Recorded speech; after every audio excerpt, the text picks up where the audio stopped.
Traditionally, there are 5 people to an invisible cell. And like in the comic book, the blank badge cell has a member in the north. In the comic, the northern member has a fancy playboy alter ego. I've yet to manage that. I'm here in my guise currently as a corporate mid-manager. I'm going to be brief, but I want to discuss 2 questions. What was the Invisibles, and what was Blank Badge? They say the greatest year in music history is the year that you were 18. That was the age that I was when the Invisibles started. So, do you folks know what the Invisibles is? Okay. The Invisibles is a comic book about huge universe-spanning conspiracies, alternate Earths, super spies, psychic assassins. It's about everything. And the first issue launched with the promise that by the end of the book, they would reveal the very secret of the universe. And this came out at a time when comic books were kind of on their way out. Marvel, if you can believe it, was about to go bust. DC was putting out kind of lame superhero stuff. There was like this kind of fringe of like English written, British written weirdness. And the Invisibles came out in the middle of this, with a readership so low it was almost cancelled. And objectively, it's a really flawed work. There are problematic takes on race and religion that have not aged well. The 90s sheen has dated. It verges on the incoherent, stripping away comic book staples like linear storytelling. It's probably best more read for the episodes than the arcs, the imagery, the magic and the super spies and the dashes of folk horror. It also worked as a gateway to the underground. The letters page would direct you to Robert Anton Wilson and to Terence McKenna. And people got together online, forming little groups to try and work out what was going on in the book. Maybe there's other books today, comic books or things online that are running close to cancellation, producing the same effect. Whatever, this one was mine.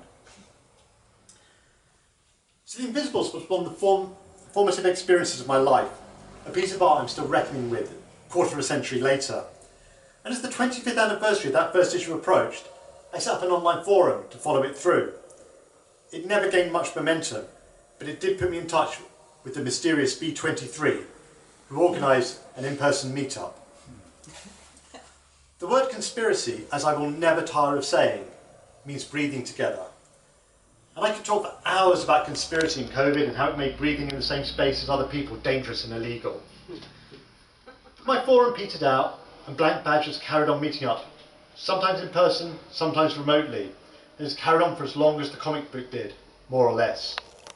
There were rituals and strangeness, and music, and art, and videos. Lots of little games.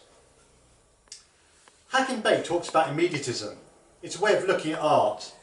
I should say Bay is objectively a terrible person, but some of his ideas are too valuable to lose. We actually need a way to kind of talk about the great work of terrible men to remove their taint from it. But Hacking Bay wrote this book called Immediatism, and he spoke about how real art is play. We should be looking for less mediated experiences in our lives. Activities with, as he put it, no commercial potential, but valuable beyond price.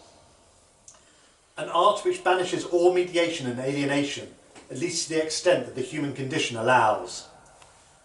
And this is in the face of social media, the ultimate mediation. Capital inserting itself into the relations between people, into our friendships, promoting only the relationships that are going to make them money.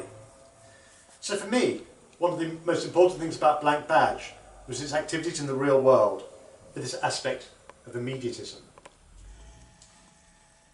The Invisibles comic was also a primer in magic. There was a whole current of magic in comic books dating back to the 80s. Some of this was just like edgy imagery and demonic names and chaos magic symbols. But Morrison turned their comic book into a tutorial on magic itself. I've already said that it was running close to cancellation most of the time through. So Morrison announced that he was going to do a work of sigil magic. And he was going to basically get all the readers of his book on the same night to perform a sigil ritual, to empower a sigil that was going to keep the comic book going. It's the only time I've been involved in a magic ritual that's worked. I guess apart from this one where B25 organised the 5-year blank badge invocation. Morrison also intended the story as a hypersigil, a work of art so powerful it would act as a piece of magic.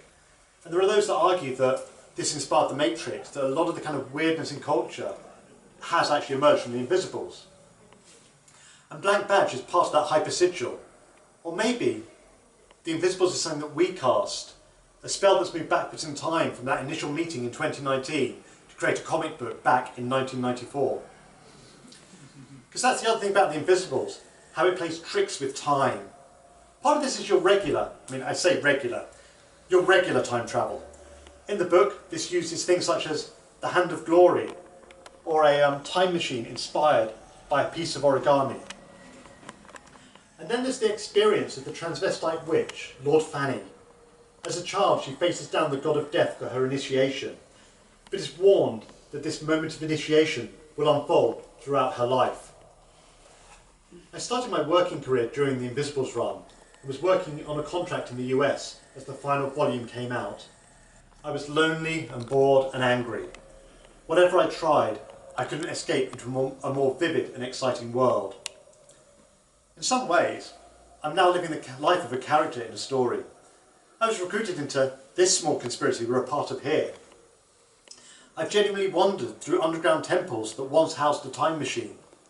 I've been dragged into a magic battle with the establishment. I've encountered the reincarnation of a legendary king.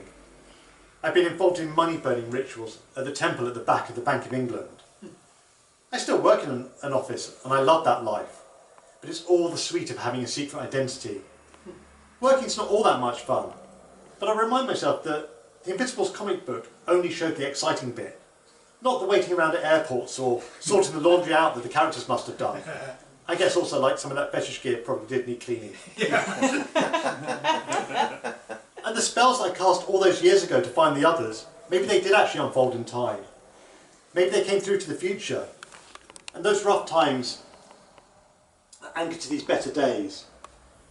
And that version that got involved in a ritual to save a comic book still somehow exists. And one of the good things about the Invisibles was the glimpses of other selves to the book's main ones. People like Jim Crow or Jolly Roger or Helga or Division X. I imagine everyone here being in their own cell with intersecting conspiracies. We're all tired out by work, by the cold, by the way trains make travelling so fucking hard. But I'm glad I made it here. And quoting Hakim Bey once more. Succeed in actually meeting physically face to face with a group that is not your spouse and kids, or the guys from your job, or your 12-step program, and you have already achieved virtually everything immediatism yearns for. An actual project will arise almost spontaneously out of this successful slap in the face of the social norm of alienated boredom. Outwardly, of course, the project will seem to be the group's purpose, its motive for coming together. But in fact, the opposite is true. We're not kidding or indulging in hyperbole when we insist that meeting face to face is already the revolution.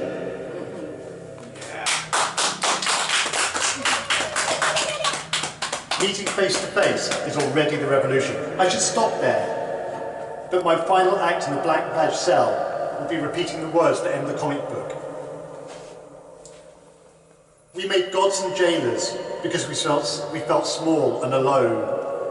We let them try us and judge us, and like lambs to the slaughter, we allowed ourselves to be sentenced.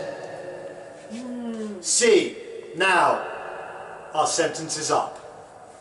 Yeah!